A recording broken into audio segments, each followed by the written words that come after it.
previous experiences which do not record as far as the physical world is concerned. But many of these experiences may be available to an entity before physical birth. They're available as factors in the development and consciousness of the entity.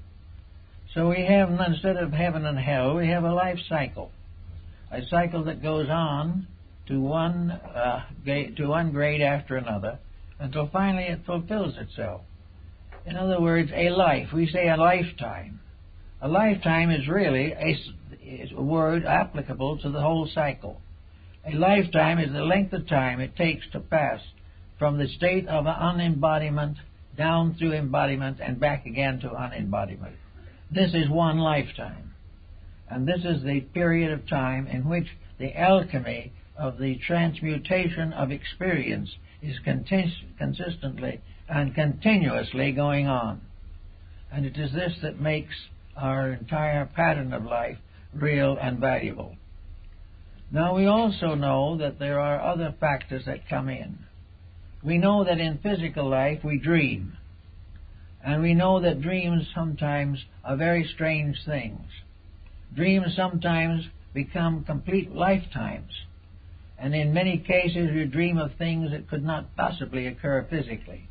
In one quiet night we can dream of a terrible storm in the ocean, or a fire that is consuming a whole mountain. We have all kinds of personal experiences of fear and faith, and death and life, all in dreams. And these dreams represent a certain amount of karmic dissension within the nature of the person. These dreams are all symbolical of something. They are symbolical of lessons to be learned, things to be understood, things to be worked with, rather than merely something to awaken from and hope and glad that it's over. So all these factors are involved in the problem of the other worlds, or the possible understanding of the true life cycle. It begins, however, as a lesson right here. We cannot expect everyone to study this whole pattern and put it together from the dozens and hundreds of records of antiquity, in which practically every step of this has been explored by sages and psychics and mystics long before this world as we know it came into being even. But we can hope that some understanding of it will help us. Now let's get practical for a moment. This all sounds very theoretical, I know, but let's see what it is to be practical. Here we are on a fairly comfortable planet, fairly nice environment, surrounded by mystery. Now, according to theology, when we die, we will either go to heaven or we will go to hell. Well, on that basis, our problems are rather complicated, and our probabilities are not awfully good. We are very apt to find that we don't really deserve salvation. We haven't done anything to deserve it while we were here. The other situation lies in the fact that if we haven't done something right, that we will go to perdition forever and ever and ever, which is also a very uncomfortable thought. But strangely enough, it has very seldom prevented crime. No matter how much perdition lies ahead, and some of the old artists showed souls roasting in furnaces for 100 million years, that particular cult from going out and picking someone's pocket or killing someone he didn't like. All these terrible things that were going to happen have never prevented crime. They have never really slowed it down much. But a great deal of crime has been committed in the name of these things, as though man had a right to actually execute perdition upon his own associates. So as long as this wasn't the way it seemed to be intended, we gradually outgrew the idea of eternal salvation and eternal damnation. It just didn't seem to fit into any kind of a plan. It did not make any contribution to the progress of things. If it had been intended that man be created perfect, it could certainly be assumed that this could be accomplished by any power great enough to create the cosmos. If we were to be perfected, there would be certainly built-in factors by which we could receive the inevitable impulses which a deity could bestow. Rather, we were sort of shipwrecked on an island and left to do the best we could. But the reason for that was also obvious. If we did achieve, we achieved ourselves and not by dependence on something else. Growth was a personal experience of unfoldment.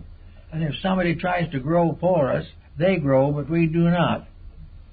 So the whole problem of the beginnings and endings of these things could not be solved by the mere theological concept of eternal punishment or eternal reward. This being left out of the pattern, we come to the point made by Socrates in connection with wisdom. When he finally took the hemlock for refusing to pay a small fine, which his own disciples offered to pay for him, but this fine he considered unjust, and he would rather die than be a victim of catering to injustice. So, before he died, he said to his disciples, "I'm going out now, and I'm going on a journey, and it's fine. I'm perfectly happy about it. Two things are going to happen to me. Either I'm going to cease forever. There will be no Socrates. There never will be anything. Nothing that I've ever done will be remembered by me. The only things that will remember are those that come after me and read or study. I cease. On the other hand, there's another alternative. Maybe I do not cease. If I do not cease, then I will become again part of that invisible world which I have sought to explore all my life. I will be a part of that eternal immortality in which I will learn as I have never learned before. I will know the wise and the good, and I will come to the answer of all the questions that I have ever asked." And Socrates then took the poison and died peacefully, convinced of the fact that he was going forth to the answering of questions and not going forth to an annihilation. He was going to continue the path of growth that goes on and on and on, but each step of it a dramatic adventure, if we accept it in that way.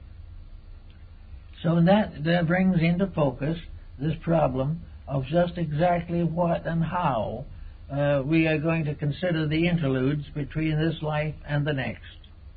Perhaps the truth of the matter is very simple, that it will be a period of sleep, that we will sleep between lives as we have slept between days in this world. But while we are sleeping, the powers that be will be working in us and with us. But the powers will be working without our interference, which will enable them to work. Whereas in our night sleep, our dreams are all influenced by our psychological conditionings. So we'll have a chance for that type of thing, a quietude between lives, a Zen sort of situation, in which we will become so completely relaxed that we can see truth for the first time. Truth can only come in a state of peace. It can only come as a condition of reward or fulfillment. No one can demand truth. No one can sell it. No one can buy it. But we can all earn it. And we earn it by gradually eliminating the interferences.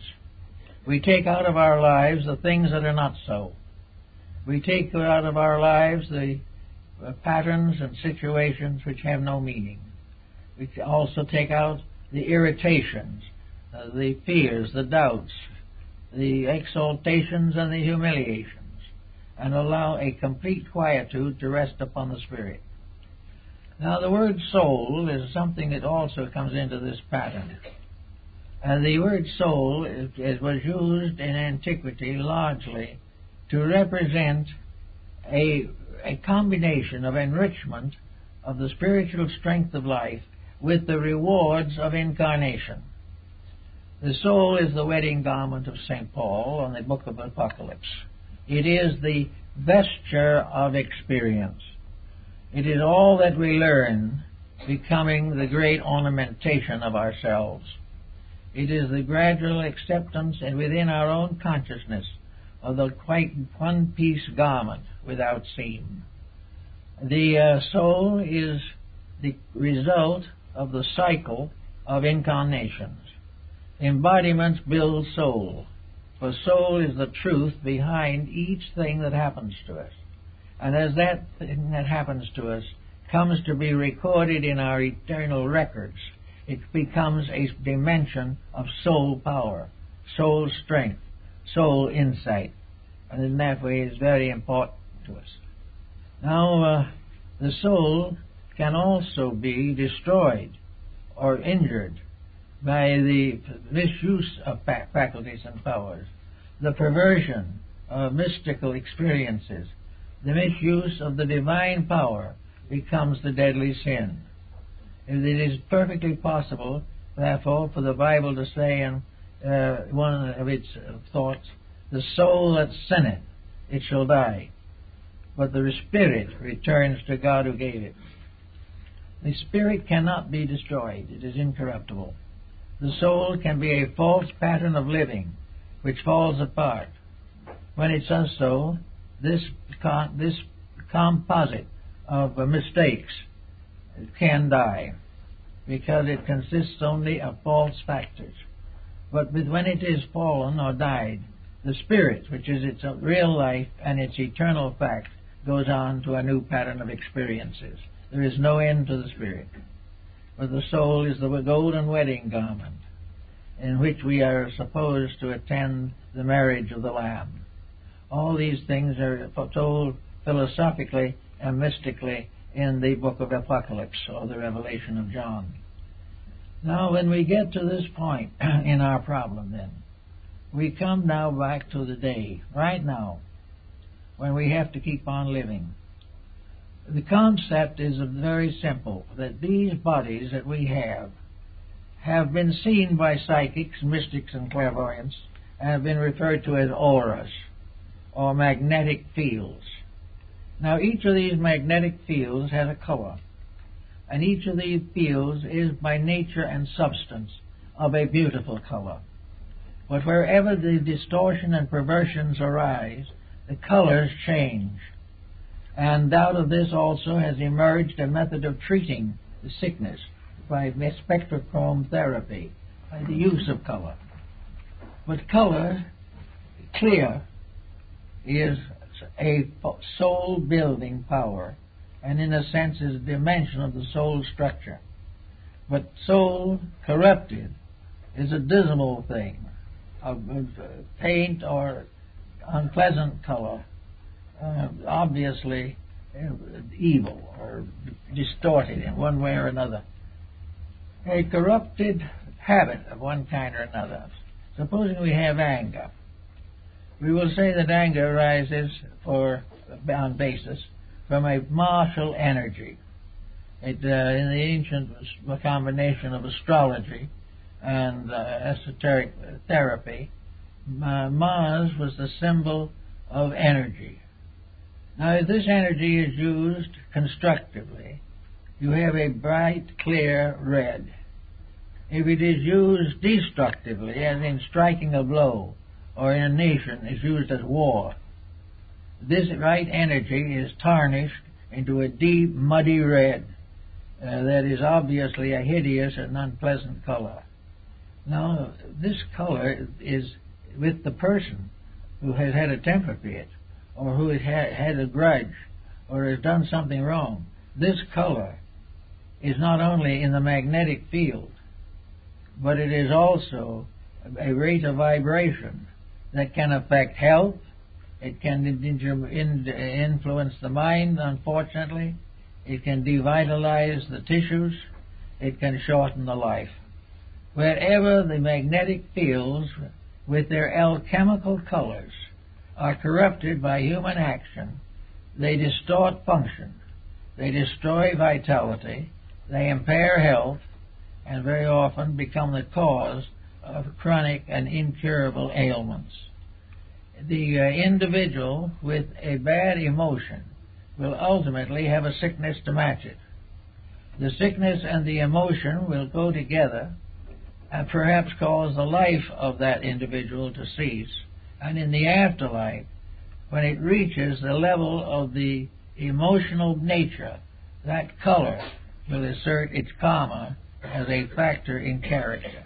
In other words, that misuse of power is something we have to live through afterwards when we come back or on our way out of this embodiment. Wherever we store up poisons in the magnetic field through the misuse or perversion of facts and truths, we get this danger of going through the kamalokas, as the Tibetans call them. Those are the after-death experiences in which we have to cleanse ourselves from the various mistakes with which we have discolored the psychic fabric. All these things can be worked together into a system of thought. We don't need to tell what it is or how we got it, but we can start in early life and with people to recognize the great pattern of health is the individual learning to use his entire organism and abuse no part of it. If that goes on, gradually the entire complication of life ceases. Little by little the problems solve themselves. Will not be immediate. We probably have too much karma hanging over from some other past time that we have to clear up. But ultimately, the individual who becomes constructively integrated will recover from the evils from which he has suffered. It will affect his re-embodiment, the circumstances and conditions of a new environment.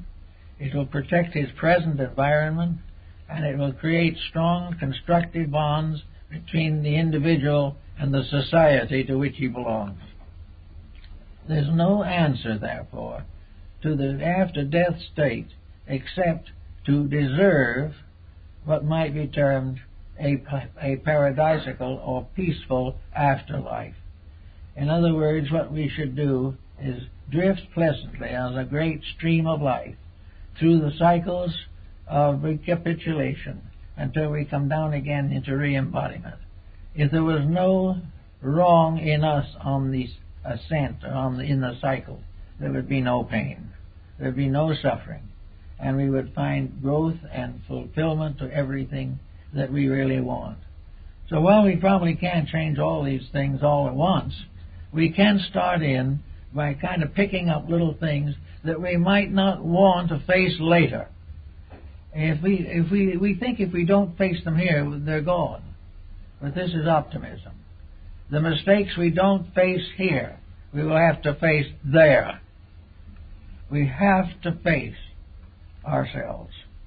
We have to support that which is right, and we have to cast off that which is wrong. And this is true also of the dope peddler and the dope taker, the alcoholic, the immoral individual. Everything that is basically wrong, we will have to face.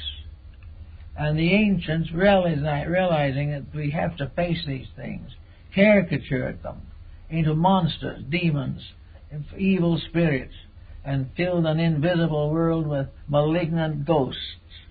But these ghosts are only unfinished business. The things that shouldn't have been in the first place, but were, and having become, have to be eliminated by the experiences of consciousness. The individual has to correct his own mistakes, either here or hereafter. And this constitutes the cycle of a lifetime, of which only one small part is lived in the visible world. But it is in the visible world that independent action takes place. In the invisible world, there is no new experience added. The experience of this cycle, which is the cycle of humanity, which has its physical foundation in the visible earth, the experiences of growth are here. That which is out there is the soul growth, is the incorporation of the right into eternal value and the gradual correction of that which is not right. But all new opportunity for growth is conferred here. And from here, the consequences go on. So it is the way we accept growth that determines whether we are building karma. Now, the idea that karma or compensation is always evil is not true. We are building good just as much as anything else. The only reason the karma seems to be the more heavy on the negative side, if as you look around you, you see the way people act. Conduct is the cause of that. Conduct and misuse, particularly conscious misuse, builds up karma as retribution. As correction, as unfoldment of internal potentials, karma is a glorification of every good thing that we ever did, opening new doors to wonders yet to come. So we are in a little pattern that is rather simple, very honest, doesn't require any forgiveness of this or forgetfulness of that, which cannot be cleared by any attitude. We can do anything we want to, verbally, intellectually, or emotionally, to correct the mistake. But if we do not correct the mistake itself, all our platitudes mean nothing. In nature, sin is not forgiven, it is outgrown. And there is no sin that cannot be outgrown. In most cases, the outgrowing is not very serious, because the average individual does not commit great and serious wrongs. But these nagging occurrences of the day should be taken into immediate consideration. If you wake up some morning and you find you have to have a bad temper, you can either face it now or later, but you are going to face it. You are either going to correct that temperamental peculiarity, or you're going to suffer the consequences. Now, in the case of a bad temper, the consequences might start a little sooner. It might be the very day that you get angry. Negative consequences begin. You lose a friend, or you make a serious mistake of some kind, or you get yourself all worked up and have a terrible headache, and decide that the only cure for that sin is an aspirin tablet.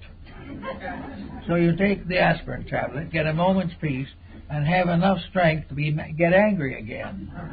And this goes on until the anger or the aspirin finishes you. This is not the way that nature intended. Nature knows that everyone can make a mistake once. But having made it and knowing the consequences by experience, should not repeat it. And unfortunately, humanity hasn't learned that very well. The first war was long ago, and then no one has apparently bothered to find out really how to cure war.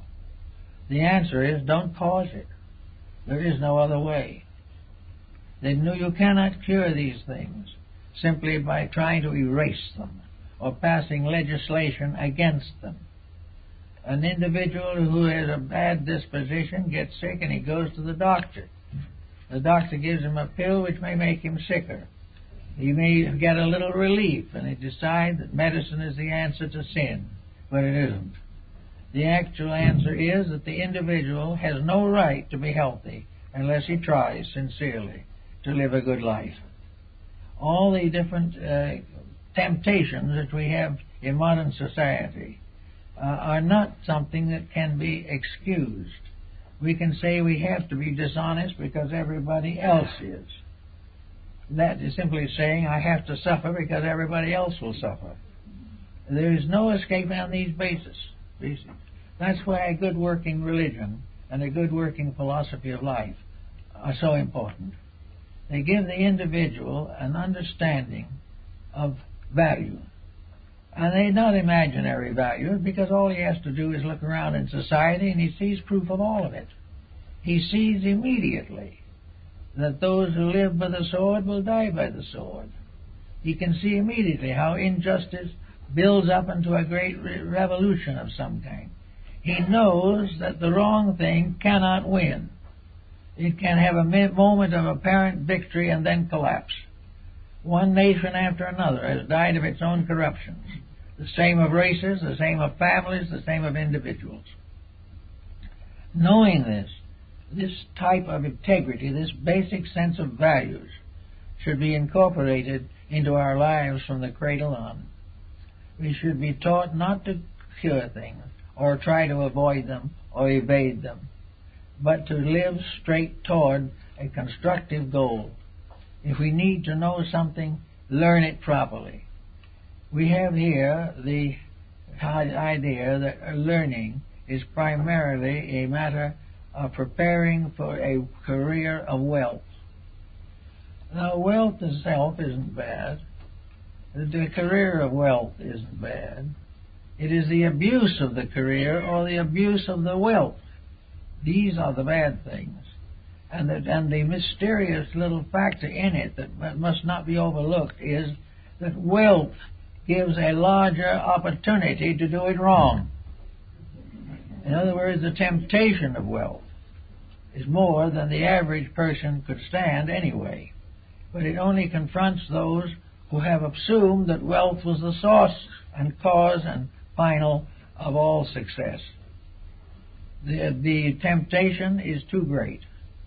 Therefore, all things in moderation. As the Oracle of Delphi said, in all things not too much. We must guard against the danger of our own weaknesses. We have to realize that we should only have what we can use wisely. We should only do what we can do lovingly and constructively. All the so-called faults and foibles that we nurse so carefully and have so much fun with do nothing but destroy us. So the cycle of life goes on. If you want to follow the idea of the old Christian reward and punishment, you can if you modify it somewhat. If you have a life in which you see and know that you're making a mess of things, then you must expect punishment. But it isn't punishment in the sense of a divine bookkeeper dealing out a sentence for your mistakes. The punishment is inherent in the mistake itself. When you do it wrong, pain is inevitable. If you think wrong, the thoughts are bound to be dangerous. If you are over-ambitious, you will struggle and finally be destroyed by your own ambitions. It isn't something else punishing you. Much of karma and much of the cycle of life can be seen here. That which is beyond being seen here is part of the larger cycle, the cycle in which the carry into the invisible causes which cannot be corrected or are not corrected in the physical life. They have to be corrected. We have to learn from embodiment. And if we cannot learn while we're physically alive, we'll learn in the afterlife. We will learn the lesson regardless. There's no possible way of escaping it. But the nicest thing is to realize we can save ourselves a lot of trouble here, and will refrain from hurting other people, or as nations will not afflict other nations, if immediately upon our inner understanding we begin to live according to what we claim to believe. Now, actually, there's nothing very secret about this. Actually, every major religion of the world has exactly the same teaching. They have it in a little different words, but the same teaching. In all cases, the golden rule is in over 40 different religions. The simple friendliness and kindliness of human relationships is applauded everywhere. There is no religion that actually requires or demands the individual to break the brotherhood of man. The religion does not do so. Some of its interpreters, for personal advantage, try to make it fit into their ambitions, but it doesn't. Actually, the average person belonging to any one of the religions of the world, including the primitive, will find the same general rule applying. Do right and be right. Do wrong and be wrong. Do that which is good and grow. Do that which is bad and penalize yourself. The proof of all faith is in the practice thereof. And in our day, the interval between the faith and the practice is too great. It's more great than it ever was before because the temptations are greater. and we try to conceal the values by overlooking them or denying them. But the average person who is out making trouble for himself and others is someday going to face the tribunal. This tribunal is not a group of long-bearded judges. This tribunal is that the individual has to ultimately face himself. And the longer he waits to do it, the more unpleasant that meeting is going to be. But we all have to come finally face to face with ourselves and realize that in ourselves we are the source of most of the sorrow that we suffer from. So this other way of the world, it may be in dream and in vision. They may saw a beautiful world of light and color. Even in passing out, he says last words were, "It is so beautiful." And in many cases, though, there are visions. And in some cases, someone like Andrew Jackson Davis could have a vision of an afterlife that is a beautiful valley with little farms and cottages and happy people. Those are symbols that arise in our own consciousness. But an afterlife that causes us fear, an afterlife that threatens us with damnation, is nothing. The threat is nothing. The individual breaks the rules just as he broke them before. You cannot frighten him into a state of grace very long. Occasionally you can prevent a single incident, but for the most part, in his daily life, the individual will break any law of nature which bothers him, which forces him to change his ways. He will keep his ways and the laws will be broken. But sometime in the Never Never Land, he's going to have to face these laws. The universe is an immutable instrument, created by an eternal reality. It is eternal in its scope and in its purpose. We must all go on and face the pattern of life for which our created universe was formed. We all have the same journey. We all have the same demands. We all have the same requirements in ourselves. We all have to be right. And there can never be peace in our heart, tranquility in our homes, or peace in the world until we are right. Until we are right, we will be nagged by our own infirmities. We can see this now politically, scientifically, economically.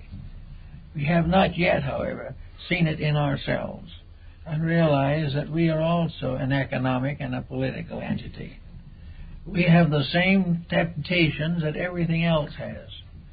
If they are tempted and fall, we are tempted and fall. But it is possible, because of the individuality which has been bestowed upon us, that man, of all creatures that is visible or that are visible to us, is capable of creating his own destiny. He is capable of being right. The animal cannot be wrong, and therefore belongs to an entirely different type of life. But the human being has the right to be right, has the eternal power to do that which he should do, to keep the rules and to assist to build a civilization based upon these rules. He has a right to build a magnificent world and to cooperate with the divine power in the advancement of all living things. He has the right to work for principles, and if he is properly rewarded, he is a true and faithful workman who is well worthy of his wages. But he does not have the right to accumulate simply for the sake of accumulating or of exploiting somebody else.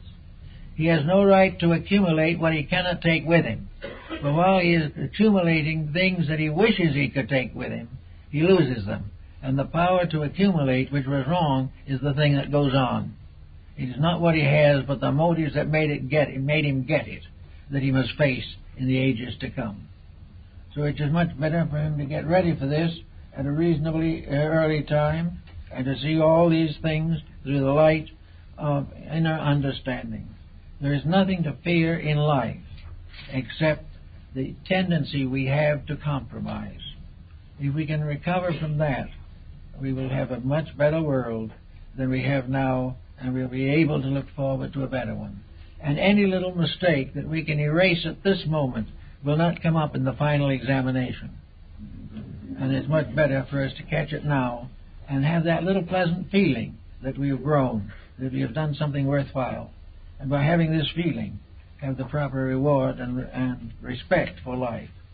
If we believe in God, we must believe that the divine power is worthy of our respect. We must also realize that it is worthy of our obedience. And as we look around us, we can see pretty clearly what disobeys and what obeys. If we cling to that which obeys and refrain from that which disobeys, it won't be long before this old world will look a lot better. And we will find that it is perfectly possible for our planet to go on for a long time and build up a population of 50 billion, and everybody will be happy and everybody will eat regularly.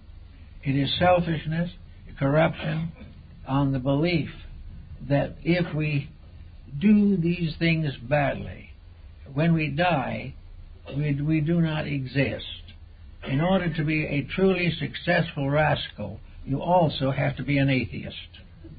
You must have no belief, because if you have any belief worthwhile, you will not pervert it. You will live it.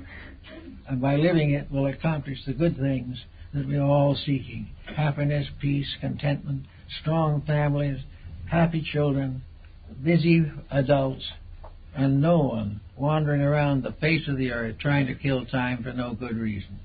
There's always something good to do, something that needs doing. And by doing it, we build into the soul of the future. We are building the magnificent vestment of the soul. And we build it best, and we build it most beautifully and graciously through kindly living, loving friendship, and peaceful and honest relationships with each other. That's it.